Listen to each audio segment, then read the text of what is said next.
Gloria al Señor. Buenas noches, amados hermanos. Pueden tomar su lugar, por favor, incluyendo a los hermanos de danza y de alabanza. Gloria a Dios. Qué bueno es el Señor y qué bueno es podernos juntar nuevamente en la casa del Señor, ¿verdad? Vamos a hacer una oración y vamos a continuar con algunos pensamientos que yo creo que son muy propios del fin de los tiempos, que es prácticamente el mensaje que hemos estado predicando desde diferentes ángulos. Quizá no con la misma, de la misma forma como Jonás repitió su mensaje. Usted sabe que Jonás caminó 3 días y por los 3 días estuvo predicando. Durante todo ese tiempo, de aquí a 40 días, Nínive será destruida. Ese era todo su mensaje. Un mensaje escatológico, por cierto, ¿verdad? Pero, bueno, la gente se arrepintió y el Señor ya no destruyó en 40 días, sino que tardaron 40 años para que Nínive fuera destruida. Esto cómo se cumplió la destrucción. Ahora venimos nosotros y con la misma insistencia, más o menos como la que tenía Noé también, que algunos aseguran que por 120 años, mientras él trabajaba haciendo el arca, en la cual se salvaron 8 personas, dice la Biblia, ¿verdad? Él estuvo prácticamente predicando con su palabra y con sus hechos 120 años. Algunos dicen eso porque la Biblia dice en aquel pasaje, mi espíritu no contenderá con el hombre, lo más que lo voy a tolerar, por decir así, son 120 años. Por eso se utiliza ese número. Pero la verdad es que el arca, a saber cuánto tiempo le llevó, y él tuvo que dar explicaciones. Él tuvo que haber dicho a sus hijos, los tuvo que haber convencido. Les tuvo que haber dicho, muchachos, pero ya eran grandes y estaban casados. Les dijo, nosotros tenemos que, va a venir un diluvio. ¿Y qué es eso, papá? Va a llover. ¿Cómo es eso? Va a caer agua del cielo. Eso era nuevo para ellos porque en ese tiempo no llovía, no caía agua, sino que un vapor subía de la tierra y así se alimentaba todos los vegetales, toda la tierra. Tuvo que haberlos convencido a ellos y estuvo constantemente predicando de lo que habría de venir. Así nosotros constantemente estamos predicando de esto. Creo que ninguno, al final de cuentas, va a poder decirle al Señor, dentro de la iglesia, va a poderle decir al Señor, yo no sabía. Quizá lo que le va a poder decir es, yo me burlaba, pero yo no sabía, no creo que le vaya a decir, ¿verdad? Entonces, al analizar todo esto, hermano, el punto central es el Señor Jesucristo. El punto central de ese mensaje cristocéntrico es el retorno del Señor Jesucristo. No es, ese es el punto central. Todo lo demás son cosas que sí son del Evangelio, pero que no son el centro. No son el centro. El punto es que Él regresa y que la iglesia va a estar preparada para el encuentro con su Dios. Es el punto central. Si se cumple eso, uno se va a enamorar. Si se enamora, uno va a cumplir la ley del Señor, que es la perfecta ley que dice Santiago, pero el punto no es cumplir la ley. El punto es estar esperando al amado que dijo que iba a regresar. Punto, ¿verdad? Y de ahí se desprende todo lo demás. Vamos a orar, vamos a hacer una breve oración para poder suplicarle al Señor que nos ayude a entender un poquitito más de ese aspecto tan maravilloso del Evangelio. Padre, en el nombre de Jesús nos hemos reunido una vez más para adorarte, para cantarte, para alegrarnos, Señor, para oír tu voz profética, tu palabra, tu profecía, Señor, tu consuelo. En el nombre de Jesús estamos solicitando todos juntos, Señor, que venga sobre nosotros una unción poderosísima, que tu Espíritu Santo nos traiga un espíritu de revelación, Señor, y en esa unción apostólica y profética que tú dejaste predeterminada junto con lo evangelístico, pastoral y magistral, nosotros podamos entender la plenitud de lo que tú quieres para nuestra vida. Gracias, Padre, gracias, Hijo, y gracias, Espíritu Santo. Amén, amén Y amén. Dale ese aplauso al Rey bendito. Y bueno, yo quisiera decirle que le he puesto por nombre a este mensaje, aunque viene íntimamente ligado con todo lo que hemos estado platicando desde que el Señor me permitió volver a utilizar este púlpito, ahora mesa, ¿verdad? Pero es para estar sentadito y evitar el cansancio. Y como de ver dan ganas, si yo lo miro a usted sentado, solo agarro el micrófono y se sienta, entonces yo digo, entonces yo también. Solo agarro y me siento yo también. He estado platicando acerca del tiempo final desde el ángulo de Efesios, capítulo 4, y quisiera leer una vez más el verso 13, y miremos que tenemos que aprender tanto de esto, hermano. Dice, hasta que todos lleguemos a la unidad de la fe. Yo sé que todos se saben este versículo de memoria, pero hermano, es la palabra del Señor. Creo que nos deberíamos de chupar los dedos, ¿verdad? Digamos, usted sabe cuál es el sabor de los frijoles, pero nunca los deja de comer, ¿verdad? Siempre pide mi pan con frijoles. Es más, se ausenta un tiempo de que no hayan frijoles y cómo los extraña, hermano, ¿verdad? ¿Qué comerán en la China, hermano? Pobrecitos, ¿verdad? Que no, bueno, aló. Bueno, ok. Entonces, hasta que todos lleguemos a la unidad de la fe y del conocimiento pleno del Hijo de Dios, a la condición de un hombre maduro, a la medida de la estatura de la plenitud de Cristo. Bueno, yo quisiera entrar en el desarrollo de este pensamiento o continuar, como le estaba diciendo, recordando que pues hace algunos días, como uno, hermano, comete errores por andar con las orejas puestas todo el día, ¿verdad? Entonces, oí por ahí el comentario, o mejor dicho, leí por ahí el comentario de una persona que hablaba en contra del ministerio quíntuple, diciendo que no existe. Y usted sabe que esa es una tendencia teológica bien fuerte. No es que lo crea, digamos en Guatemala no va a creer que todos creen que hay apóstoles, profetas, y bueno, evangelistas, pastores y maestros quizás sí creen, pero apóstoles y profetas, olvídese. Y le diría yo que del 100% de la cristiandad, quizá el 50% de la misma, de aquí de Guatemala, no cree en eso, porque eso les han enseñado. Ahora, por favor, analicemos esto, lo que le estoy diciendo. Estoy diciendo que según los cálculos de algunos que se dedican a las estadísticas, dicen que nuestro país es el 50% de cristianos evangélicos. Ok, pongamos que eso sea así. Y bueno, hace ratos que no se hace un censo, pero la última vez que se hizo un censo, ¿cuántos éramos? 14 millones.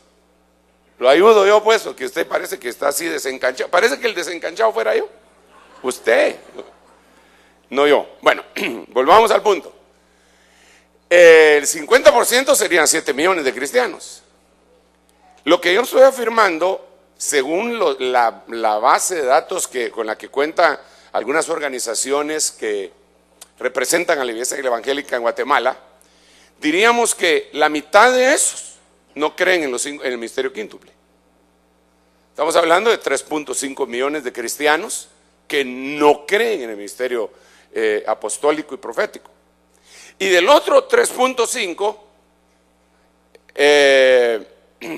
diría yo que hay un buen porcentaje que aunque sí piensan que hay, no saben cómo es la cosa. Y al no saber cómo es la cosa, vienen a dañar en sí el propio ministerio. Porque creen que alguien es eso cuando no lo es. Creen que eso es normal, tal actitud cuando no la es. Tal ministerio cuando no lo es. No sé si me estoy dando a entender. Pero entonces falta que nosotros insistamos en esto. Y por eso aquí yo debería de mencionar, debería mencionar esta palabrita que aparece acá, porque esta es la que determina hasta cuándo van a estar vigentes los 5 ministerios. Porque algunos, perdón por lo que voy a decir yo, pero abusivamente dicen, ya no hay apóstoles. Algunos atrevidamente dicen, ya no hay profecías ni hay profetas. ¿Pero en qué se basan? Ellos le van a sacar un montón de textos, pero quisiera yo que me explicaran ¿por qué dice aquí, si en el verso 11 dice Dios mismo constituyó a unos apóstoles, profetas, evangelistas, pastores y maestros, y luego en el verso 13 dice hasta que, ahí está dando un tiempo de caducidad? Es como cuando usted agarra un producto que dice vence el 5 de noviembre del 88 y usted todavía se lo estaba tomando.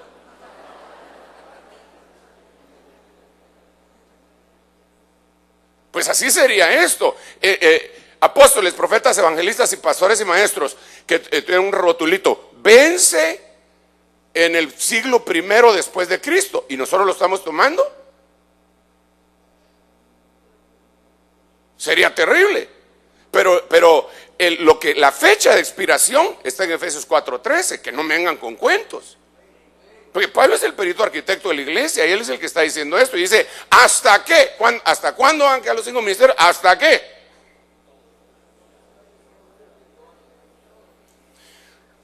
Todos. Hermano, disculpe, no hay necesidad de ir a un seminario teológico para que nos expliquen qué quiere decir todos. ¿Qué quiere decir todos? Todos. Hasta que todos lleguemos a la unidad de la fe. ¿Todos quiénes? Sí, pero ¿a quién se está hablando? ¿Todo el mundo? Está hablando de los cristianos, ¿no? Ahora pregunto, ¿todos estamos en la unidad de la fe? No, hermano, aquí mismo le aseguro que hay alguno que difiere en cuanto a cuestiones de fe con su servidor y tiene derecho para hacerlo. Y deberíamos sentarnos y platicar. Tal vez ahorita no puedo, pero tiene derecho a decir, no, yo dudo eso, porque tampoco se trata de que usted me va a venir a aceptar a mí cualquier cosa que yo le diga si no se la refrendo con la palabra. La palabra, el espíritu y la palabra son los que mandan. Al final de cuentas, nosotros los ministros venimos a ser como unos lectores de la misma. Y lo explicamos, pero tenemos que tener pie de imprenta. Volvamos al punto. Hasta que todos lleguemos a la unidad de la fe. Y del conocimiento pleno. Aquí la palabra conocimiento pleno es epignosis, conocimiento más allá del Hijo de Dios. No conocimiento solamente como Salvador. Pues como Salvador lo conocimos ya cuando venimos a ser llamados cristianos, contemporáneamente hablando. Pero después tiene que venir un conocimiento pleno de quién es Él, que todavía no hemos llegado. Pero mire qué interesante. Pero después ya no habla del conocimiento, sino que dice que tenemos que llegar a la condición de un hombre maduro. Y aquí quiero parar otra vez.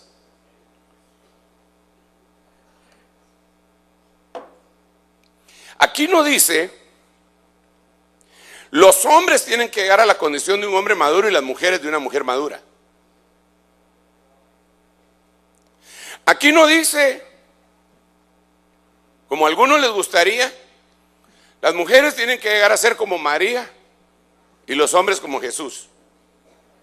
Aquí no dice así. Hermanos, como Génesis 3:15, que cuando Dios da la promesa de que iba a derrotar al diablo, le dice a la mujer, va a haber guerra entre la serpiente y tú todos los días. Y entonces después le dice, tu simiente, le dice a la mujer, tu simiente peleará contra la simiente de la serpiente. La simiente de la mujer, le dice a la serpiente, te aplastará la cabeza, a la simiente de la serpiente. No dice que la mujer le iba a aplastar la cabeza a la serpiente. Porque por eso es, que los íconos que se miran en la imaginería y toda esa cuestión, dibujan a una mujer llamada la Virgen, que está parada sobre una serpiente, porque ellos confundieron que es la mujer la que le va a aplastar la cabeza a la serpiente, pero no era la mujer, sino que la simiente que la mujer iba a dar. ¿Y qué simiente era esa? Ok, entonces pues, hermanas, yo no es que sea machista, reprendo en el nombre de Jesús, pero no dice que ustedes tienen que llegar a la condición de una mujer perfecta, sino que del hombre perfecto. ¿Y ese quién es? Absolutamente. Entonces aquí dice algo más. Y aquí en el final del verso, hermano, quiero ir recogiendo espiguitas, porque el tema es exactamente, bueno, no es exactamente lo mismo, pero es similar a lo que hemos venido platicando desde hace una semana fue que estuve aquí, ¿verdad? Aleluya, gracias Padre que me permitió regresar. Ay, Señor, ya sentía que no volvía.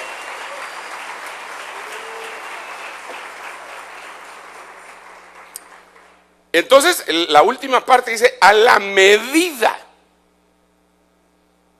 de la estatura de la plenitud de Cristo. Diga conmigo, medida. Déjeme contarle algo que a mí me pasaba antes que, bueno, yo gracias a Dios no fue mucho tiempo, pero sí me echaba los tragos de vez en cuando, ¿verdad? Digamos lunes, martes, miércoles, jueves, viernes, sábado, domingo. Pero cuando yo salía,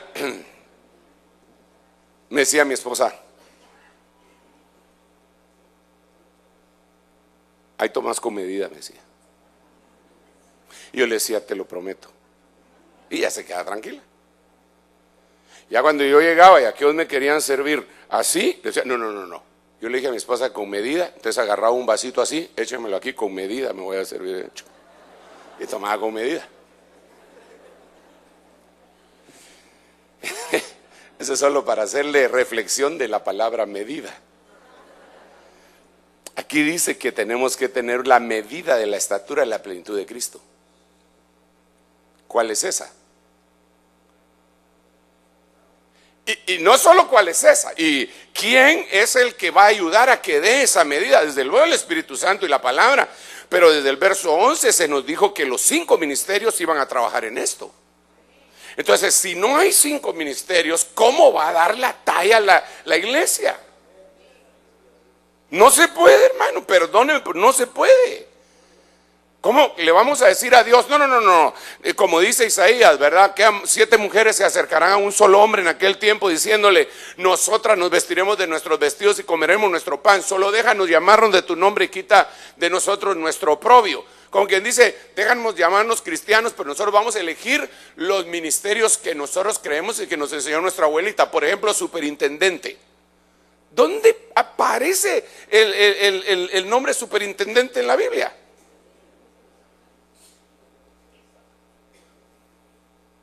Reverendo, doctor en teología o licenciado en divinidad. Por el amor de Dios, ¿dónde aparece eso en la Biblia? ¿Y por qué eso sí lo aceptan y por qué no aceptan apóstoles, profetas, evangelistas, pastores y maestros? ¿Por qué? Porque se ha vuelto una cuestión en donde el humanismo ha entrado en la iglesia. Y entonces la gente quiere ir y sacar un título de pastor. Tengo mi título de pastor. Esa no es la credencial de un pastor. El apóstol Pablo dijo cuáles eran las credenciales y dentro de ellas estaban que lo habían apedreado, que lo habían dado por muerto, que lo habían arrastrado, que había sufrido naufragios, que se lo habían llevado al infierno porque también se lo habían llevado al cielo y que conocía palabras que no se podían decir acá. Pero hoy, ¿qué es lo que quiere la gente? Mi carnet, mi credencial. ¿Cuál es la credencial de Pedro, hermano? ¿Por qué? A ver. ¿Por qué razón la gente sabía que Pedro y sus consiervos habían caminado con el Señor? ¿Ah? Por la forma como hablaban, dice la Biblia, conocían que habían andado con él. ¿Y cómo hablaba el Señor? Habla no como los escribas, no como hablaba con autoridad porque tenía solvencia. Ustedes hermanos, los ministros, tenemos que tener credenciales y dentro de ellas, disculpe, tiene que haber la solvencia, la credencial de la llenura del Espíritu Santo, el que hayan respaldo con palabras que vengan a levantar al que está caído, el que haya revelación, el que hayan milagros, prodigios, maravillas, señales, todo eso, aunque no se trata de un show, por el amor de Dios tampoco, porque esto no es un circo. Entonces, la estatura de la plenitud de Cristo es una medida. Ahora, esa medida, y me tengo que recordar que es menos el tiempo, tengo que medirme. Para no, 45 me dijeron, y ya llevo unos cuantos. Pero entonces me voy topando, hermano, con que no solo tenemos que darle a la gente las herramientas y los elementos necesarios para que crezcan, sino que los tenemos que medir. ¿Usted nunca conservó las medidas ahí de sus hijitos mientras iban creciendo y los ponía contra la pared? Sobre todo aquellos que no pintaban con mucha frecuencia su casa, ¿verdad? Y lo ponían y le ponían así. Y usted se da cuenta cómo iban creciendo, hermano. Ahora mire lo que dice acá Apocalipsis 11:1. Aquí son los albores de la tribulación, porque está el templo y dice: me fue dada una caña de medir. Entonces vamos a llegar a la medida. Entonces tenemos que medirlos. Eso nos toca a nosotros, medirlos. Vamos a ver. Ah, no, hermano. A usted no lo han chicoteado sábado de gloria.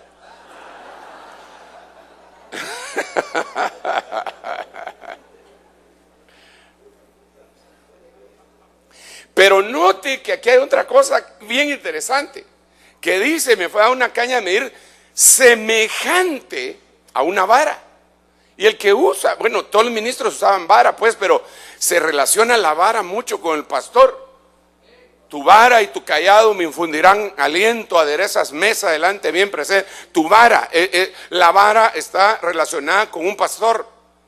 Y entonces hemos dicho, la vara sirve para jalar a las ovejitas que se llegaron, para golpear al lobo, pero también sirve para medir entonces. Y era semejante a una vara. No era una vara. Y entonces le dijeron, y aquí es en donde queremos entrar un poquitito más en esta situación: levántate y mide el templo. Ay, ay, ay, hermano, qué cosa tremenda. El templo de Dios, y mide el altar, pero también mide a los que en él adoran. Entonces, perdónenme, pero aquí tengo que parar y conversar 30 segundos con usted. ¿Cómo los tenía que medir? A los que adoraban. Olvidémonos de todo lo demás, de que midió el templo y el altar. Ahorita concentrémonos. Va a medir a los que adoran en el altar. ¿Cómo lo va a medir? Sí, con la vara, amén. Pero ¿qué va a medir? ¿Usted cuánto mide? Bueno, si usted mira mi DPI, ahí va a ver cuánto yo mido y cuánto peso. No, eso ya no lo dice, ¿eh? ¿Usted sabe cuánto mide? ¿Cuánto mide? Hay unos que 1.90, hermano. Soy el más chaparro de mi familia. Se llaman los Nephilim. Ok. ¿Cuánto pesa? La mayoría de la gente no quiere decir cuánto pesa. Le ponen una mordaza a la balanza, la reprenden. Esa balanza no sirve. Cuando le da buenos resultados es extraordinaria, ¿eh? Pero ¿será esa la medida de aquí? ¿Y cuál medida será? Es la de Efesios capítulo 4 verso 13, la medida de la plenitud de Cristo. O sea que lo que tenemos que agarrar es la medida de la plenitud de Cristo. Y entonces llegar con los hermanos: a ver, párese aquí a la medida.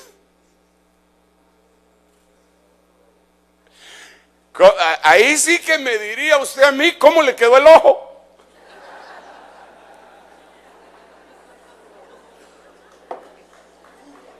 ¡Ay, ay, ay, hermano! Denle un aplauso al rey, hombre, no se me ponga así todo asustado. O sea que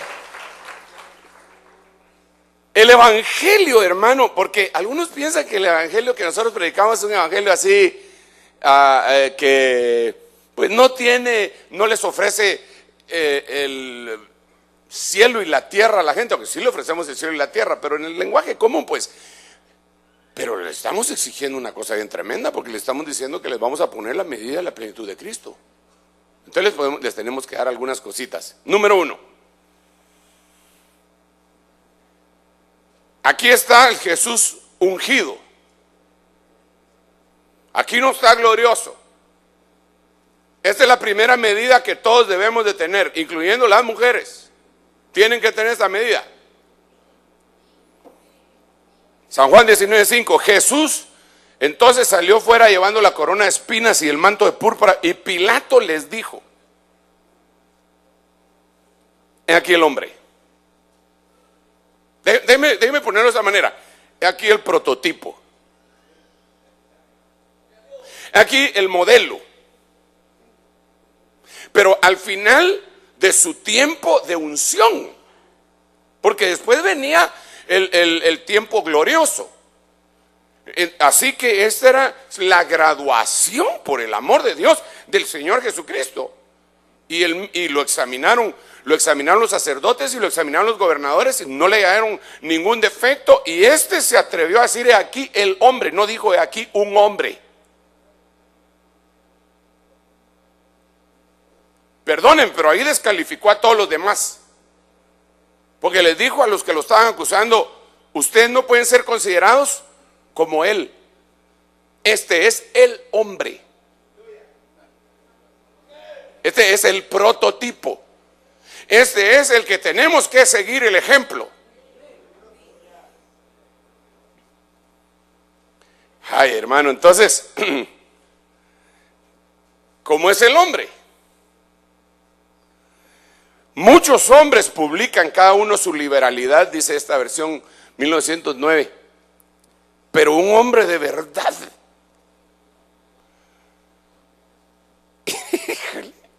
¿quién lo hallará?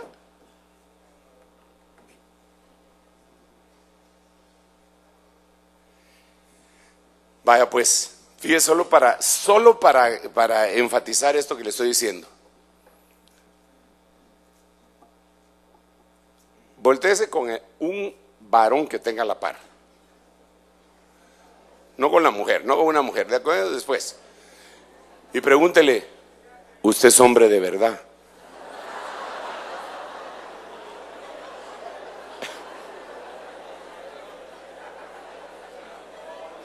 ¿Ya ve cuál es la respuesta? ¿Ya ve cuál es la respuesta? ¿Por qué razón? La respuesta es una carcajada. ¿Por qué? Porque realmente, eso de plano, hermano. Mire cómo se corta el pelo. Pero ¿será por cortarse el pelo de esa manera que se identifica que es un hombre? Yo me recuerdo que yo leí un libro que se llamaba Hombres contra Hombres, que relata la historia de la tiranía en el tiempo de Ubico. Lo publicó un hombre que fue perseguido político de Ubico, y él se llamaba Efraín de los Ríos. No Efraín Ríos, sino que Efraín de los Ríos. Y entonces él fue encarcelado, y él cuenta unas cuestiones bien tremendas en ese libro, Hombres contra Hombres. Y él ponía hombres y le ponía H contra hombres. Pero la segunda frase de hombres los ponía con falta de ortografía, es decir, sin H. Era muy sugestivo el título, pero decía hombres contra hombres.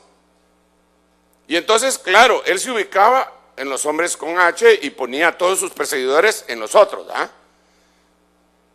Yo me recuerdo que también había un poema, aunque ahora parece que estoy olvidando ya los poemas, solo se me quedaron los versos bíblicos. Pero había uno que decían: dicen que son guapos porque son ligeros para hacer de un cuerpo una vaina. pero amargos para el surco y para levantarse al alba.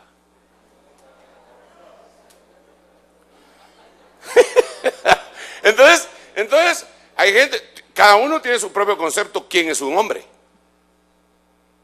Ese es macho, mire. ¡Ja! O andando de forastero alzarse una hembra en ancas.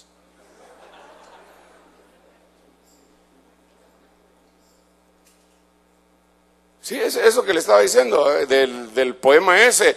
El trovador lo que decía era, contaba sus historias y decía que se había peleado con la policía y que les había ganado. Y no es eso lo que la gente cree que es un hombre, pues un cuate, hermano, que para agarrarlo se necesitan el batallón antimotines.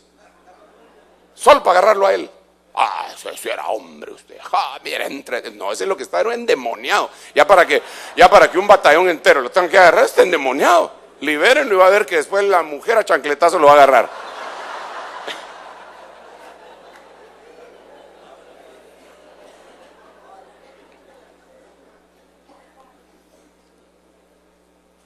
Otros piensan que es dejar hijos regados.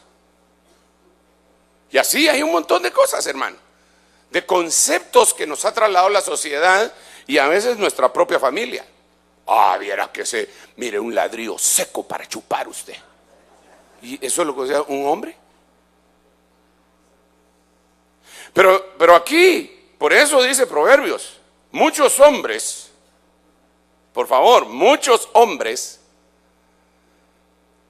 publican cada uno su liberalidad, mas hombre de verdad, ¿quién lo hará? Sabe que no tuve la curiosidad porque estaba meditando en otras cuestiones de buscar si la palabra hombre aquí, ¿cuál es? La tiene ahí usted. ¿Quién me está hablando? Adán. ¿Y la otra? La de abajo. Es que muchos Adán publican cada uno su liberalidad, sería. Pero un ish, ¿quién lo hallará? O sea que aquí lo deberían de haber traducido de otra manera, pero gracias a Dios que le pusieron un hombre de verdad. ¿Cuántos quieren ser? Es una medida. ¿Cuántos quieren ser hombres de verdad? Las hermanas tenían que haber dicho amén también. Ay, no, hermana, no. Yo con eso de lesbianismo, no estoy hablando yo de eso. Yo no estoy hablando de eso. Yo estoy hablando de Jesucristo, que nosotros tenemos que dar la estatura del varón perfecto, pero las mujeres también. Bueno, miremos otra cosa aquí, pues. Mire el concepto bíblico. Génesis 42:11. Esta es la Reina Valera Gómez. Todos nosotros somos hijos de un varón.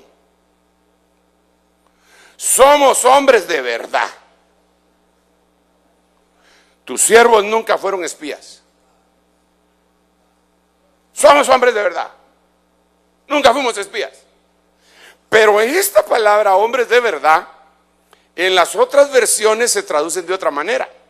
Y yo quiero enseñarle ahora esto. Mire cómo dice la Reina Valera de 2009. Todos nosotros somos hijos de un mismo hombre y somos hombres honrados.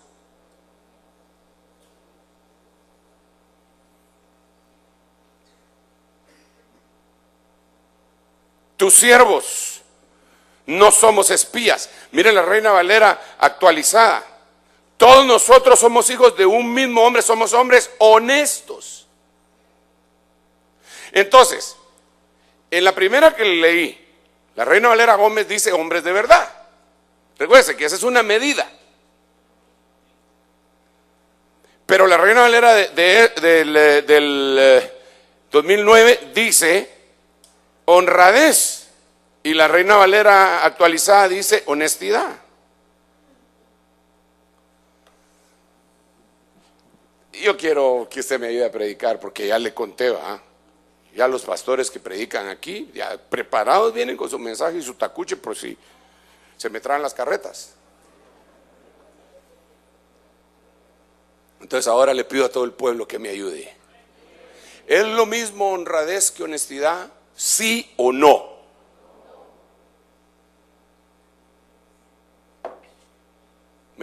Se oyó un rotundo no, pero ¿Me podría decir la diferencia?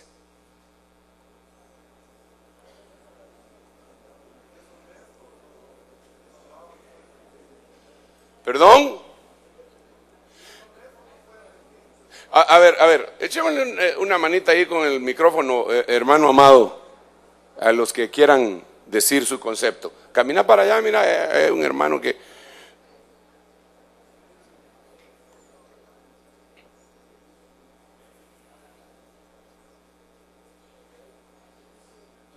Hermano apóstol. Buenas noches, amado. Si el hombre verdaderamente es honesto, tiene que ser honrado también. Usted no puede mentir en la honradez.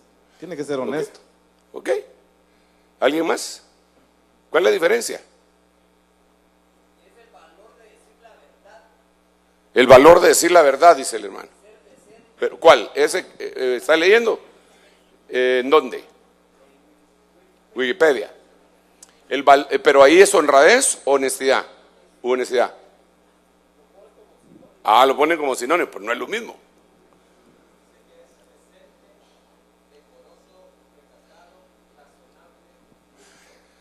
Gracias, hermano. Me va a servir todo eso, hermano. Ya lo dijeron. La definición de la RAE.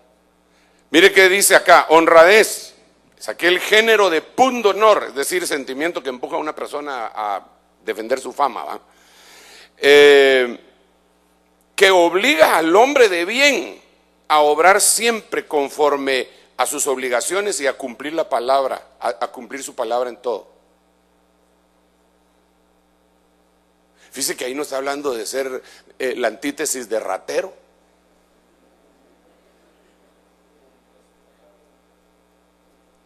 Pero cual sea el concepto, que de eso tendríamos que sacar bastante, y pues uniéndome con el que decía mi hermano, creo yo que tiene que ver, dice acá, cumplir sus obligaciones. Dice que obliga al hombre de bien a obrar siempre conforme a sus obligaciones y a cumplir la palabra en todo. Y no lo dijo el Señor, pues. ¿No se recuerda usted que el Señor dijo, dejen de estar jurando? ¿Por qué razón uno tiene que estar jurando? Te lo juro por no sé quién. Y por no sé, el Señor dijo, sea tu decir sí, sí o no, no. Porque todo lo demás de mal procede. Oh, que así fuera, que así fluyera en nosotros esa decisión, ¿verdad? Dice esto, así lo voy a dejar. Yo he puesto varias veces este ejemplo, hermano. Lo voy a poner una vez más. Claro que hay varias características que tiene el hombre de verdad, y en un momentito las vamos a terminar de ver todas. Solo me quedan 6 minutos y entonces tengo que apurarme. Aquí atrás, allá atrás, había una casa. Aquí atrás había un taller de, ¿cómo se llama? Carpintería, aquí. Pero ahí había una casa de 2 pisos, estaba bastante altita. Y hasta arriba se juntaba un grupo de una religión X. Nosotros teníamos nuestra reunión acá, adorábamos al Señor, predicábamos, y ellos ahí, en la terraza, haciendo una competencia. No sé si la competencia o si de veras estaban cantando al Señor. Y entonces un día, hermano, hicimos un trato con el dueño de ahí. Véndanos la casa. Está bueno. Juan de Dios se llamaba, o se llama, no sé. Está bueno, se las vendo. ¿En cuánto? Llegamos a un precio, en tanto se las doy. Perfecto. Nosotros no teníamos la plata.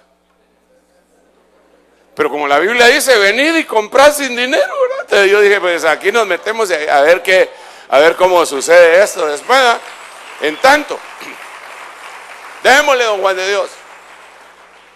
Y a mover pistas para ver de dónde sacamos la plata. Vender chuchitos, enchiladas y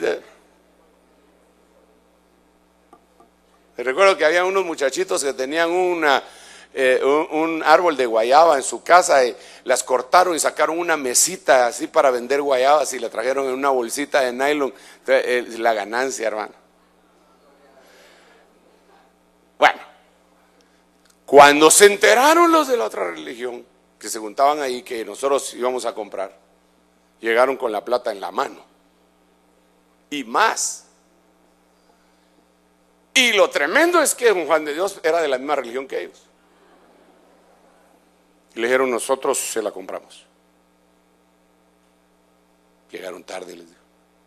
Pero somos de la misma, le vamos a pagar más, somos de la misma religión. Pero yo di mi palabra, les dijo. Y como di mi palabra, lo lamento.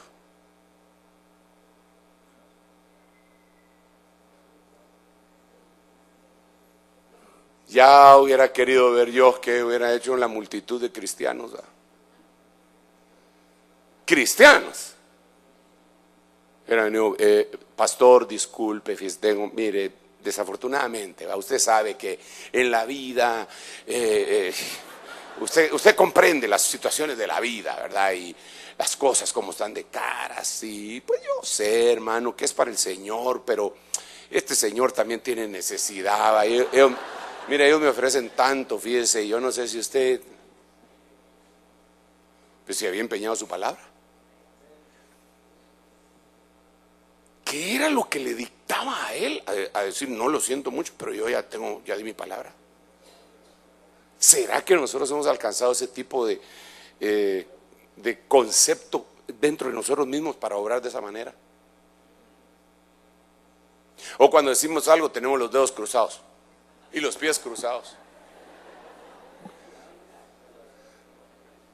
sabiendo que no es así, que no lo vamos a cumplir. Porque yo no digo, hermano, que necesariamente lo cumplamos, pero por lo menos tener el ánimo de decir, no, yo voy a cumplir con esto. Pero déjeme explicarle la otra parte. Honestidad dice moderación y pureza contraria al pecado de la lujuria. Esa es la honestidad. Moderación y pureza contraria al pecado de la lujuria.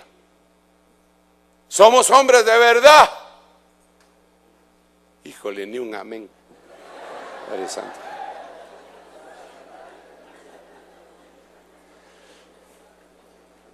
Les voy a dar otra oportunidad. Y recuerden que aquí van a incluir a las mujeres. Porque hoy, perdónenme, hoy se ha agarrado la costumbre de todos los que hablan por micrófono, periodistas, todos hablan. Entonces, tanto las guatemaltecas como los guatemaltecos, pues si no guatemaltecos abarcaba los dos, pues ¿por qué ahora se tiene que decir guatemaltecas y guatemaltecos? Aunque no lo crean ni lo sientan. Es que hay que darle su lugar. Nunca le dan su lugar, lo que le dan son unas grandes malmatadas en su casa.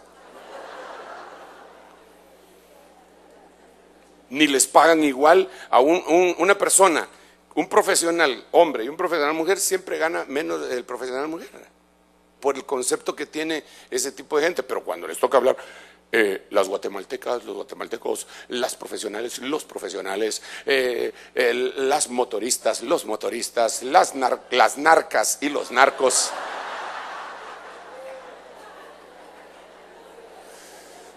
Ay, Señor. Y esto aquí dice, no, en el término hombre es a donde tenemos que regresar. ¿Por qué razón? Porque, hermano amado, del hombre salió la mujer y después de la mujer salió el hombre. Pero el final de los tiempos, la mujer iglesia tiene que ser metida en el varón Cristo. Eso no lo digo yo, eso lo dice la Biblia. Y cuando ya esté así, Jesús se mete en el Padre. Bueno, yo quiero ser un hombre completo de verdad. No solamente un Adán, ni un Enosh, Quiero tener las 7 facetas, llenarlas en plenitud. Déjenme leerle otro así rapidito para ver cómo estamos en la medida. ¿Cómo va en la medida? Está bien, gloria a Dios. Miremos este otro versículo. ¿Cómo voy en tiempo? Ya me pasé un minuto. Génesis 42:31. Este es 2011.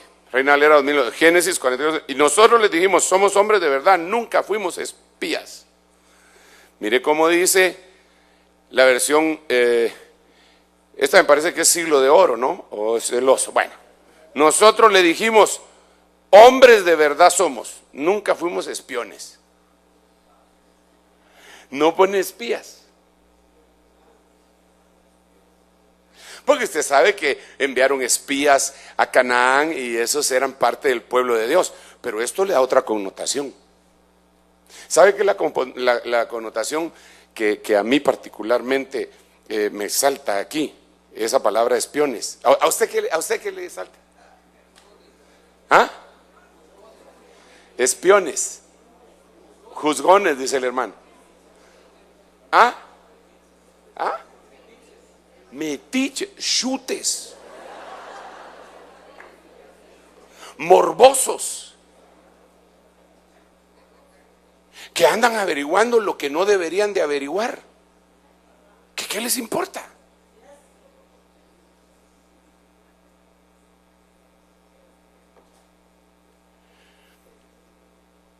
Yo tenía mi cuate que le habíamos ayudado aquí, cuate ministro que le habíamos ayudado acá, por X circunstancias que no voy a relatar completamente. Y le dimos confianza y autoridad y púlpito y todo lo que podíamos. Y de repente se le empezó a acercar a uno de mis hijos. Vos tenés problemas, ¿verdad? En tu familia tenés problemas, ¿verdad? Y aquel no tenía clavos, ¿eh? Pero como quería ser sincero, tomando en cuenta que todos los hogares tienen problemas, le digo, bueno, sí, todos los hogares hay problemas, ¿no? Como quien dice, sí, acepto que tengo un problema. De ahí se agarró para querer dividir la congregación. Eso no es ser un hombre de verdad. Por eso cuando uno ministra, miren, les voy a decir esto. Hay gente, ¿cuántos ministran acá, hermano? Levanten la mano los que ministran, los que ayudan, aconsejan, se sientan a oír a otros. Déjenme darles un consejo. Si el Señor no les pone a hacer preguntas, ustedes no sean chutes.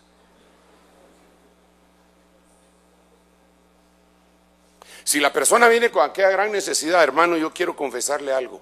A ver, sí, hermano, aquí estoy, soy todo oídos. Fíjese, hermano, que bueno, fíjese que cuando era niño, fíjese que, ay, qué pena me da, hermano. Y usted callado.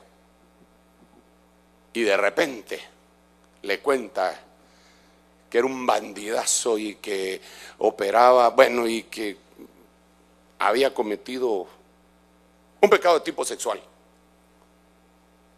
Y el otro empieza, ¿y cómo fue? ¿Cómo empezó todo, hermano? Vamos a ver, porque hay que ir al principio, en el año del reinicio, ¿verdad? A ver, cuénteme, ¿cómo fue todo? Ese es el morbo, hermano.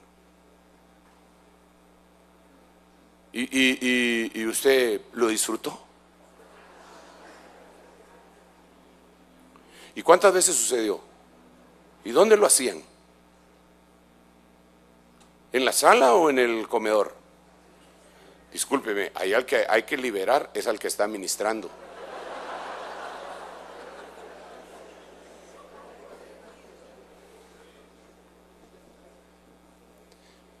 Es más, si usted siente que le va a hacer daño y el otro está desembuchando, solo tranquilo, manito, solo dígame qué fue lo que hizo y ahí vamos a echarle fuera a los demonios. No me cuente detalles. ¿Y con quién fue? ¿Y cuántas veces?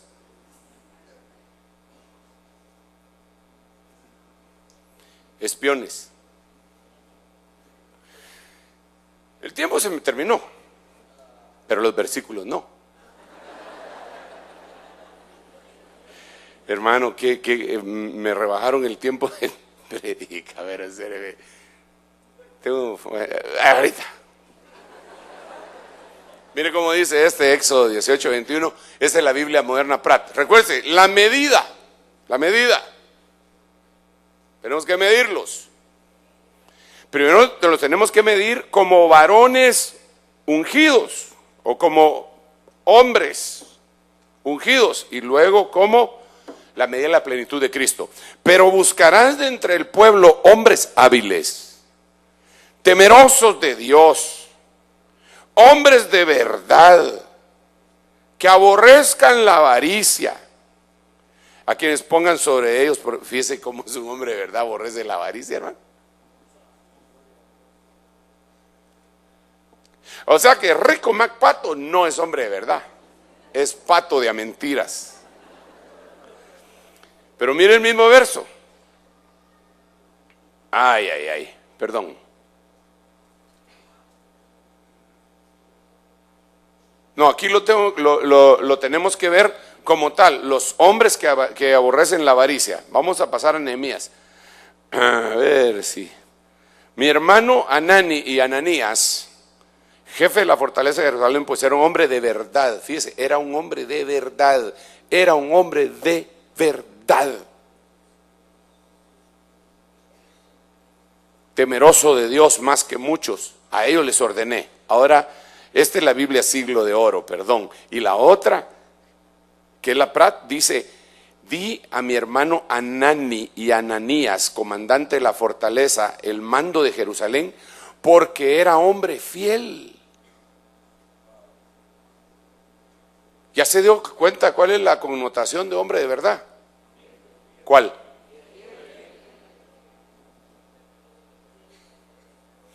Entonces, ¿cómo es un hombre de verdad? Va, pues, para que no se me ofendan las hermanas, ¿cómo es una mujer de verdad?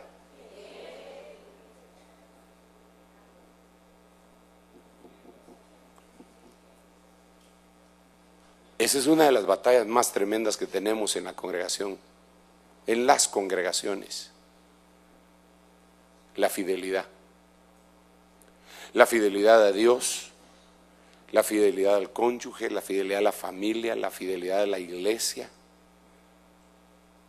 Hermano, hay gente que solo dos palabritas les tiran de su iglesia y es solo decirles jule.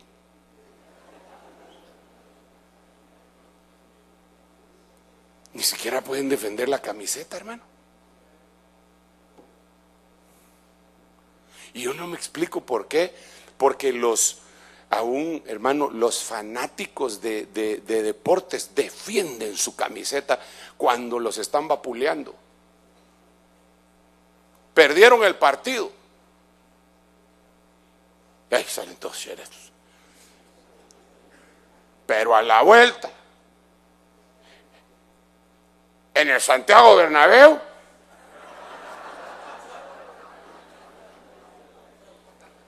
nos desquitamos. ¿Qué se van a andar desquitando, hermanos, si 6-1 los dejaron a los pobres? Pero ellos defienden, ellos no dicen que gachos, que somos, que fieles a su país. Pues será que nosotros el concepto de fidelidad a veces lo ponemos solamente diciendo que somos fieles a Dios, pero apliquemos el principio que les he mencionado desde hace mucho tiempo. ¿Puede alguien amar al invisible si no ama a los visibles? ¿Puede alguien sujetarse al invisible si no se sujeta al visible? Entonces, ¿puede alguien ser fiel al invisible si no es fiel a los visibles? ¿Y cómo es la fidelidad con el país? Sin caer en aquel nacionalismo absurdo. ¿Pero cómo es? ¿Qué hablas de Guatemala?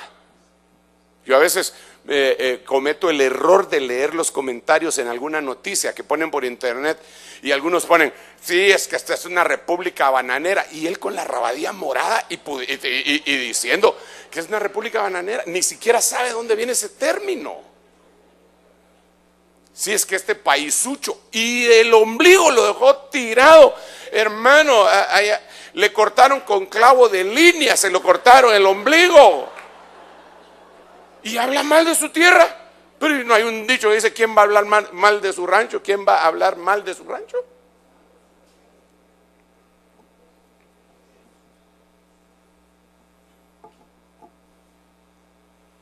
Por eso, aún los que han salido de este país porque no la pudieron hacer aquí, aún ellos, hermano, creo yo que demuestran su amor por la patria cuando no se olvidan de la gente que dejaron acá y de su mismo pueblo. Hay pueblos allá en el occidente en donde esa gente, esos pueblos están adoquinados. Perdón, no es política. Gracias, hermano, ya entendí. Pero venite, papadito, no te me achicopales por lo que yo diga. Vos dale, porque cuando haces eso me estás cuidando. ¿Ok? Pero solo esperame que diga esto. Si es que algunos se sienten así, 3 minutos regáleme y ya. Hasta se me olvidó lo que me hiciste que me olvidara. No, lo que le iba a decir es que no estoy hablando política, pero hay localidades en el interior del país, aldeas y todo, que están adoquinadas y tienen casas de 2 pisos, no porque los alcaldes sean buena gente, ni estén cumpliendo con su deber, sino que por los que se fueron y que todavía llevan palpitante su terruño, mandan sus divisas, hagan tal cosa, hagan tal otra, son fieles a su país. Por eso, con todo respeto, yo cuando miro en una noticia, fulano de tal guatemalteco murió como marín en Afganistán, digo, ¿y por qué no pudo morir como Cuque acá? ¿No es el mismo chance, pues? Perdón, tal vez soy demasiado. Ay, Dios, hermano, en esta, no, como que se me está olvidando la lección, perdóname, Padre. En la iglesia, ¿por qué vas a hablar mal de la iglesia? Del cuerpo de Cristo. Entre nosotros podemos tener nuestros, incluso con otros ministros, nuestras desavenencias, pero ya cuando un extraño se mete, hermano, un día que hubo un artículo que un columnista sacó, que no me estaba atacando a mí, pero estaba atacando a uno que, yo digo, ¿y qué pata puso este huevo para que le esté lanzando al otro? Yo creo que nosotros deberíamos de considerar mucho el aspecto fidelidad.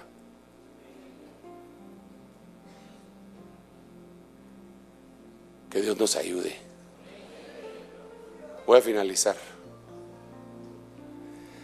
Voy a guardar mi palabra. El hombre de verdad tendrá muchas bendiciones, pero el que se apresura a enriquecer no será sin culpa. ¿Sabe qué es lo que yo entiendo aquí? El que ama el dinero fácil o las riquezas rápidas no puede ser catalogado como un hombre de verdad. Eso es lo que yo leo ahí. Queremos llegar a la estatura del varón perfecto, en la medida de la plenitud de Cristo. Dánoslo, por favor. Vamos a hacer una oración. Lamento haberme detenido tanto, hermano. Te perdone. Vamos a orar. Padre, en el nombre de Jesús, sabemos que nuestro crecimiento aún no ha terminado, que adolecemos de muchas cosas y que en muchas oportunidades seguramente te hemos fallado, pero sabiendo que tu misericordia es mejor que la vida y que eres un Dios de oportunidades, y que en este año de reinicio tú estás dispuesto a darnos a nosotros una oportunidad más. sabiendo que eres lleno de amor. En primer lugar te pedimos que nos perdones en todas aquellas cosas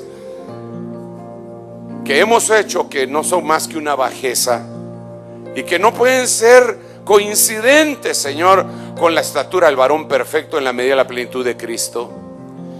Y te suplicamos que por medio de tu palabra y tu Espíritu Santo nosotros lleguemos a conocer y a tener la convicción, después de haber sentido el perdón, Señor, para continuar en esta carrera. Mira, Señor, si alguno ha tropezado en el camino, si alguno ha caído, permite, Padre, que tu palabra le levante, que tu Espíritu Santo le levante, Señor, que tu mensaje le levante, Señor bendito, y este pueda volver a la senda antigua, a correr, para que al final pueda levantar sus alas como las águilas, en el nombre poderosísimo de tu Hijo amado. Te lo pedimos, Señor, creyendo por la fe que tú nos darás esa oportunidad de llegar a ser hombres de verdad.